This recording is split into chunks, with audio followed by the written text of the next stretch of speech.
He is the United States Senator from Kentucky. He is independent. He is interesting. And he is Senator Rand Paul here on the Will Cain Show. Senator Paul, great to have you on the show. I have a lot of things I'm interested in talking to you about, but I am curious right off the top what you may think about the fact that this has now joined the ranks of unprosecutable crimes. This pornography shot in your hearing chambers. It's stunning to see 1,100 charges when it comes to January 6th and 0 charges for what I would think would amount to, at a minimum, indecent exposure. Yeah, disgusting and just appalling that nothing's being done about it. But it's par for the course. And it's actually bigger than just the individual crime.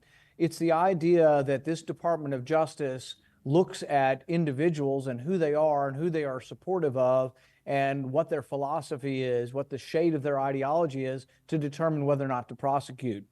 I think this is incredibly damaging to our country. Now, I know loosely, if you watch CNN, they're worried about the demise of the democracy. Well, I think I'm worried about the demise of equal justice under the law if people are being prosecuted according to what their beliefs are, or what ideology, or where they are on the spectrum of political beliefs. Because it appears as if you are sympathetic to Biden, sympathetic to Democrats, these individuals doing this disgusting act in the Senate were, workers for a Democrat senator. So it appears as if they look the other way. But what that's going to lead to ultimately is a society where the belief is that you will be persecuted, as I believe Donald Trump is being persecuted for who he is rather than what the accusations are. But I think this is very, very troubling, and I think will lead to strife in our country. If it continues, there will eventually be people that will not accept the ruling of courts, will not really accept judicial decisions, because they think they're basically based on your ideology, not on justice.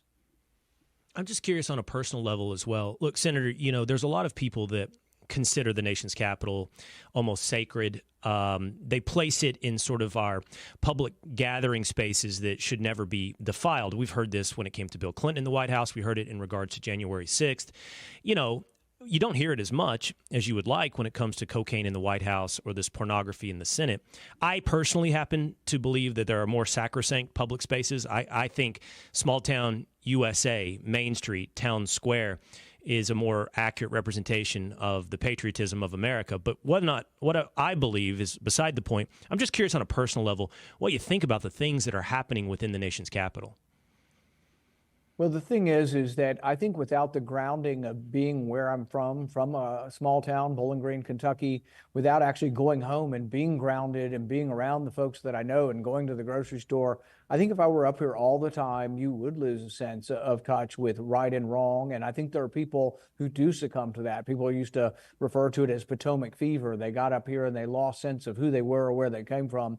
So, no, I think that the things that are happening that have been normalized both in Washington and in some of our larger cities aren't normalized at home and aren't thought to be. There really is still a sense of right and wrong. You go to your church and you meet with the people in your community, and they are worried about the loss of the sense of right and wrong.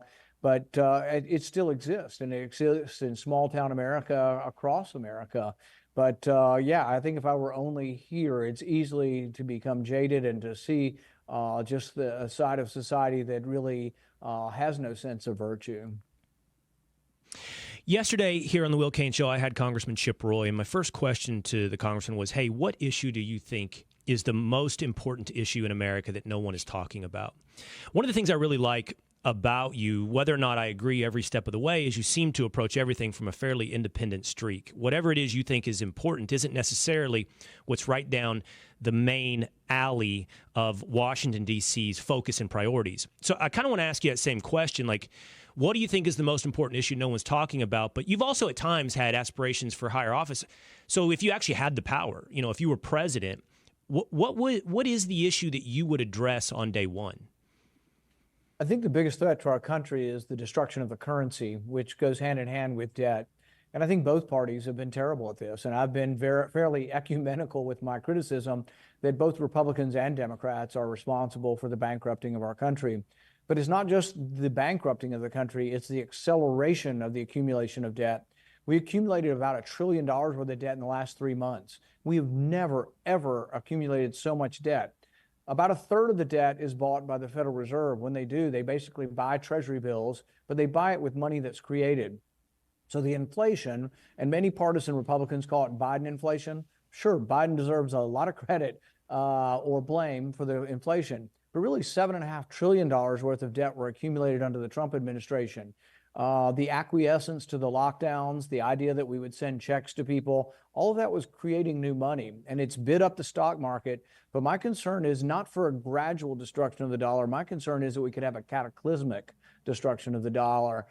People talk about black swan events. These are events that, if you look at the stock market in the last 150 years, there's like 7 days on the stock market that are like 80 to 90% of the loss in the stock market happened in 7 different days. When you have catastrophic events, then you worry about the dissolution of society. You worry about the breakdown of society when there's a cataclysmic event. And the cataclysmic event would be the loss of the value of the dollar, not over months or years, but over the period of days, where all of a sudden people lose trust and say, foreigners lose trust. They quit buying it. Private entities quit buying it because they look and say it's unsustainable. People are already saying this, but it hasn't reached that pitch such that it is a cataclysmic fleeing of the dollar. But I worry that that will come. And I think that there is a way to fix it in a gradual manner, but the way has to include looking at all spending. So we have people, even on the Republican side, who are saying, well, we're just going to leave entitlements off the table. Well, that's 2/3 of spending. And then they say, well, we got to increase military, and that's another half of the remaining third. So then what they're left with looking at is 1/6 of government, about 14 to 16% of government. By golly, we're going to be fiscally conservative on 14% of the government. If people are serious, they have to be honest and brave enough to talk about all of spending, and that would mean entitlement spending as well. I met with the ambassador from Sweden recently. Do you know that their age of retirement is based to a longevity index? And that if there's a downturn in the economy, they pay less in Social Security, and that they don't actually allocate the money each year. It is what it is, and they've done a phenomenal job. They're actually more conservative in Sweden than we are in the United States with regard to their retirement funds. Of course, that would be a political death kiss for you, were you to ever, again, run for president. I mean, that's something that Nikki Hailey's gone back and forth on. She has talked about raising the retirement age, but, I think she is, to be fair to her, talked about phasing it in over time so the current recipients wouldn't have their age raised, but the younger pay-ins would have their age raised. But everyone talks about it being an absolutely political death kiss to talk about reforming entitlement. I talked about it in 2009 and have made it through 2 terms and now into a 3rd term. And I said we had to raise the age. I said we have to means test Social Security. So you can say it if you're honest with people. I look at people and say this: I don't want to take your Social Security. If you only have $700 a month and that's what you live on, that is tough. That is all you have. You have no pension and you're retired. Nobody wants to take that, including me. But I talked about 12 years ago, starting at age 55 and under, we would gradually raise it a month or 2 a year. And if we'd have done that over the last 12 years, we would actually be in a position. So you have to do it. But I'm just tired of Republicans. It used to be always the Democrats blaming Republicans for talking about reforming Social Security. Now it's Republicans attacking other Republicans on it. And frankly, the problem is bigger than partisan politics. And I want somebody to emerge from the Republican Party and say, by golly, we're gonna spend what comes in. We're gonna balance our budgets. We're gonna be strong again. And that really we don't become stronger just increasing the military budget. We become stronger by actually having a balanced budget, so we actually have the money on hand to pay for what's necessary for our defense. You managed to answer my follow-up question in the course of your answer, which was I wanted you to paint for me a picture of how the monetary crisis, the debt crisis, actually, how it plays out in reality. And the black swan event that you described, I think, is absolutely fascinating. So I'm going to instead ask you about this, playing still on your independent streak. I think it's a fair characterization to say you seem to be cut, not just ideologically, but I think, and you and I think we may have met once in person. I'm not sure. But I think even personality-wise, from a different cloth than the rest of Washington, D.C. So I'm just kind of curious, outside the realm of politics, kind of who you are. Like, what do you do, Senator? Like, what is your hobby? What's different about you? What is your diet? How do you work out? Where are you independent, not just in your ideology? Yeah.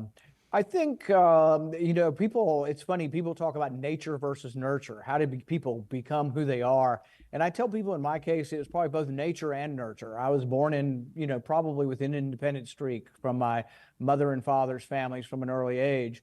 But I also was a reader from a very young age, reading books, lots of books, dozens and dozens of books, probably starting in the first, second, and third grade. But then I've always been a reader. And for me, reading and understanding, I've read Marx, I've read Mises, I've read Hayek, I've read all sides of every issue in order to try to understand what is best for, economic prosperity for the country. But I guess I don't take things at face value, just sort of this is what you have to do or this is what you have to do to be elected. I think that there is an objective right and wrong. I think that we can make those and should make those decisions. As far as who I am as a person, I think, other things, I'm very involved in exercise every day. I like to, I always have to do something to get rid of the extra energy from all of the mess of Washington. So escaping that probably through exercise is an important antidote golf? to Washington. You fish? What do you do besides read Marx and Mises? And contrary to what a lot of golfers are, I walk 18 holes. And it's amazing how many golfers we have in America have never walked 18 holes. And so I walk in the last 3 years, I think I've walked 1,500 miles playing golf because I have a little odometer on my cart, and I've walked 1,500 miles playing golf. And maybe that means I'm playing too much golf, but I am getting some exercise out of it. I know that we have limited time together, so I want to hit two other things with you really quickly. And I like as well to establish some independence and some fairness. I have spent the last 2 days criticizing Representative Ilhan Omar for her Somalia first priorities that she revealed in a recent speech. There are a lot of people who've said, well, Congressman Byron Mast wears an IDF uniform on the floor of the Congress, and there's a lot of people that are accused of placing Israeli interest, for example, above American interests. I'm just curious, what is your position on, and I think you and I have talked about in the past, but this idea that we have allegiances, we have alliances, we have where we come from and our background, and it seems to be at a real tension with this idea, well, our first prism should always be what serves America first. Yeah, I think without question, the only oath I take is to the Constitution and to our country. It isn't to another country. That doesn't mean we don't have allies, though, in sympathy for different allies. I got criticized once for going after Ilhan Omar by saying she needed to go back to Somalia. And I didn't mean that go back there permanently. I meant to go back there to see the failed system. Somalia is sort of the definition of failed government, sort of the same way Haiti probably is, failed government for long periods of time, tribal rivalries, but also the failure of collectivism, of socialism. And unfortunately, she came here not like many immigrants. Most immigrants I meet, our town's full of immigrants, people who came here looking for prosperity and freedom and the American way. They're dying to get into our country. Unfortunately, somehow she got here, and some immigrants have gotten here with the notion that they're going to bring sort of a new way to America, that America was a bad place to begin with and needed to be transformed, instead of acknowledging, really, we were the beacon of light. That's why people are dying to get into our country. So I don't think she fully appreciates the American way. But by that, I mean something very specific, the ideas of freedom, voluntarism, and capitalism versus the ideas of coercion and socialism. And she needs to understand that those ideas in her country have been, in her old country, have been an absolute failure. Yeah, and I think to expand that, it's not xenophobic, it's not racist, it's not betraying our allies, even to say, okay, but how does this relationship or how does this action serve America first? The last question, then, and this is tied to it. You came out pretty strongly. Never Nikki, I think was your movement or slogan that you co-signed on. What is it about Nikki Hailey that so offends you as a potential president?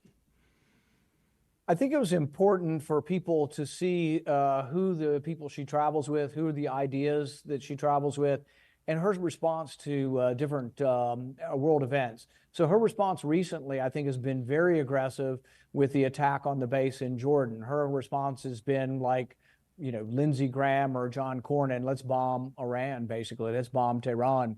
And I think people who respond in our sort of a reactionary way are missing sort of the real question. To me, the real question isn't what you do in response. Sure, there'll be some response, but the real question is, how could we have prevented this from happening in the first place? And to my mind, there really isn't a full-throated discussion here of what are the value of having 300 soldiers in a base in northern Jordan? What are the value of having 50 soldiers at 5 different locations throughout Syria? To me, it's sort of not going with enough soldiers to win a war or fight a battle even very well, but going with just enough to be a target. And so right now, if Iran wanted to show they were mad about what's happening in Gaza and mad about us supporting Israel, if we didn't have all these little tiny bases scattered everywhere, they'd have nobody to shoot at. In fact, they know it. If they go kill 3 Jordanian soldiers, not to diminish those Jordanians, but to the world and to the view and to Iran, it's not a big deal. They want to kill Americans. And so we scatter Americans all throughout there, and there's not really a debate over that. I see Nikki Haley as someone who's for the status quo, but also part of the Dick Cheney wing of the party. And it's interesting, the Dick Cheney wing of the party, Nikki Haley was endorsed recently by Liz Cheney. Nikki Haley's been endorsed by Bill Kristol. These are the people who are the forever war crowd, have our troops everywhere around the world, and we're going to Americanize the world. It's an unrealistic worldview. It bankrupts our country and involves us in so many wars. And that's who I see Nikki Haley associated with. So I'll let you go after this. You've got the work to do as United States Senator. You talked about that black swan event when it comes to our currency and our economy. I'm curious, to build off what you just said, we have these attacks across our bases, American soldiers being attacked in the Middle East. You have this, growing conflict with the Houthi rebels in Yemen. How does this, in your mind, play out? Does this metastasize into a black swan event that draws us into a regional war, or is this a death by 1,000 cuts, constant thing we put up with over the length of our presence in the Middle East? I think one of the important things, and Graham Allison has written about this in the Thucydides trap, is the idea that when you have an adversary or an enemy, it's important not to corner them so much that there is no exit ramp where they act in an irrational way. Iran has the potential of being trapped into an irrational box. So does Russia, such that a lashing out could have something, a black swan event like a nuclear attack, which then it ultimately lose. And so you have to hope that there's still rational minds enough in Iran and Russia to know that they would be destroyed in a nuclear war, but so would the world be destroyed. So I think those are important things in trying to know exactly what would lead to things. But I would say that I look at the Houthis different than I look at whether we should have bases and all these things. International shipping should be protected and is self-defense. And whereas I am worried about people who want to bomb Tehran, I actually would be 10 times more aggressive with the Houthi missile launches. So from the very beginning, but I would also ask Congress for permission. And actually, me being one who doesn't like war, I would have voted for overwhelming permission for the president to respond to the Houthis. And I would respond tenfold over to every one of those missile launches. We have the ability to strike at the missile launch site. I would strike immediately at every missile site, and I'd do them 10 times over, and I would say, you will not attack our international shipping. And I think that's justified. But you also have a stronger position if you ask Congress. You're supposed to constitutionally. And if they would come, even people like me who doubt so many military endeavors would vote to protect our shipping. And I would be even much more aggressive than Biden has been at defending our shipping. The Houthis should know that they cannot and will not be allowed to attack. But that is also different than bombing Tehran. And so I think the people saying bomb Tehran are not very thoughtful and not understanding what that would lead to. But I don't know that there would be a response that the Houthis are capable, nor would Iran choose to respond if we obliterated the Houthis, because the Houthis started this.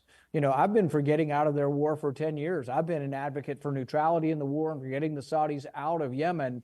And yet I'm one that says you don't tolerate people blowing up your cargo ships.